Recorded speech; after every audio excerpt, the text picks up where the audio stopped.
do it. For God's sake, just do it. Don't sit on your hands. Get something moving. There's nothing worse than sitting around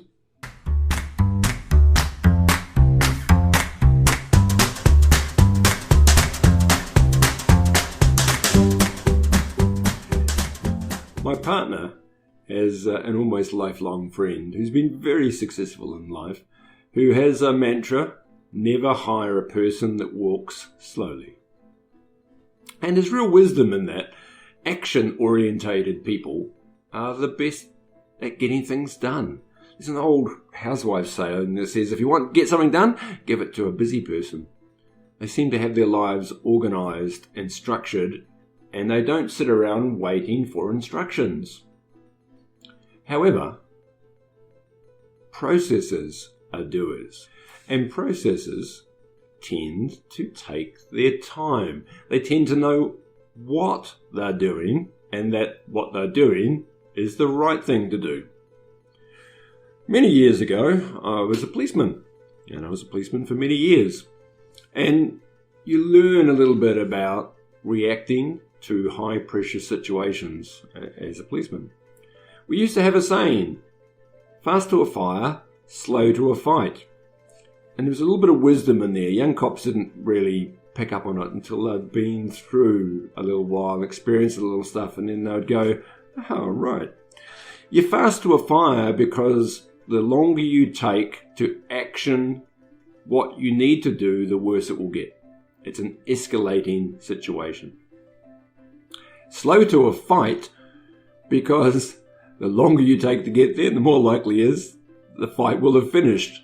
And even if it hasn't finished, the participants will be tired and easy to deal with. It's not an escalating situation. Being able to assess, do I need to react quickly to this or not, is very important.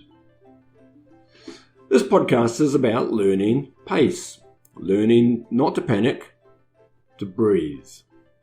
The only thing that absolutely needs to happen right now is a disaster. Breathe. Assess. Action is only constructive if it is in the right direction. If you're one of these people that immediately jumps to, puts on your running shoes and gets moving, and then later thinks about where and how you're pushing, reactionary, you could cause yourself more drama than create constructive fixes. Breathe. Take the time. Get a plan. Doesn't need to be a huge, detailed plan. Know what you need to happen, and in particular, what order. Invariably with most things, when things go wrong, there will be one or two things that really are important. They're time critical. They're a fire. They're going to escalate if you don't get onto them quickly. Put those at the top of your priority list. The best definition I ever heard of for policemen, or policing in general, was bringing order to chaos. You'd arrive in a situation that was chaotic and out of control, and your job, with all its variations, was really to bring order to that and get it under control and bring about actions in a managed, calm, clear, focused, and yet fast way that would bring about the results that were needed. Sometimes I talk about, when I'm coaching new managers, ramping. Like entering the motorway. You sit on the on-ramp and you slowly work your way around until you get on the on-ramp. And once you're on the motorway, you know where you're going and which direction you're going into, and speed is of essence. That's sort of why we build motorways. But before you get there, you ramp up. You start off slowly on the on-ramp and you start to work out your plan and your direction of where you need to go. To be an effective manager, you need to do the same. If you are a sit on your hands, not get up there and action immediately type of person, then I agree with the original statement from a friend, never hire a person who walks slowly, or talks slowly, I guess. But you also want to never hire a person who's fast to action and slow to planning and thinking. Now, you may think that sometimes you've just got to react, but those times are actually very few and far between. I've raced motorbikes for a lot of my adult life and coached. And with racing motorbikes, we talk about a thing called charging. Now, you'd think racing motorbikes, you're trying to go as fast as possible and as hard on the gas as you can and as hard on the brakes as you can.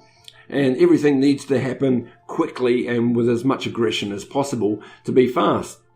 But actually, that's not true. We talk about charging, which is exactly that. Hard on the gas, hard on the brakes, maximum acceleration, maximum braking. And what happens is you end up feeling like you're pushing as hard as you possibly can and taking lots of risks for falling off, but you're actually slower. And in the analogy of business, you're slower to a successful solution. We have a saying in racing, smooth is fast and slow is smooth. Slow down, know where to push and when to pace yourself. So when you have a crisis, you have something that is demanding your action, the first thing you need to do is take a breath, get yourself on the on-ramp, check out what needs to happen, what are the conditions, make sure that you know exactly where you're at, take time, and that could just be 10 seconds, but take the time you need to know that your action is going to be in the right direction. Once you know that, get actionable. Do stuff. Be that not slow walking person. Get stuff to happen and get it to happen now. But make sure first that you have a bit of a plan and you know what needs to happen now and whether you're running fast to a fight or you should be going slower. Good luck out there, guys. And breathe.